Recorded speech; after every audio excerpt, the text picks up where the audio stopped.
বাড়িতে যদি কোনো রকমের সবজিপত্র না থাকে তাহলে তোমাদের সাথে একটা নতুন চটজলদি রেসিপি শেয়ার করি। এর নাম হলো বড়ি পোস্ত। এর জন্যই আমাদের প্রথমে একটা বাটিতে কিছু বড়ি নিয়ে নিতে হবে।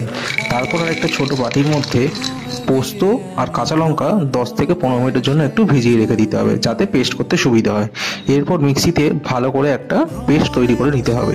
এরপর কড়াইয়ের মধ্যে তেল গরম করে তার মধ্যে প্রথমে আমরা বড়িগুলোকে খুব ভালো করে লাল লাল করে ভেজে নেব। এরপর সেই ভেজে রাখা বড়িগুলোকে একটা বাটির মধ্যে তুলে রেখে সেই তেলের মধ্যেই আমরা প্রথমে শুকনো লঙ্কা আর কালো জিরে ফোড়ন দিয়ে নেব। দিয়ে ভালো করে দুটোকে নাড়াচাড়া করার পর সেই পোস্তর পেস্টটাকে আমরা ওই তেলের মধ্যে দিয়ে দেবো। দিয়ে একটু ভালো করে নাড়াচাড়া করে তার মধ্যে হলুদ আর নুন দিয়ে বড়িগুলোকে আমরা দিয়ে দেবো। দিয়ে অল্প একটু জল দিয়ে 10 থেকে 15 মিনিটের মধ্যে ঢেকে রেডি হয়ে যাবে কিন্তু আমাদের বড়ি পোস্ত। তো আশা করি তোমাদের ভিডিওটা ভালো লাগবে। যদি ভালো লাগে তাহলে প্লিজ লাইক আর শেয়ার করতে ভুলো না।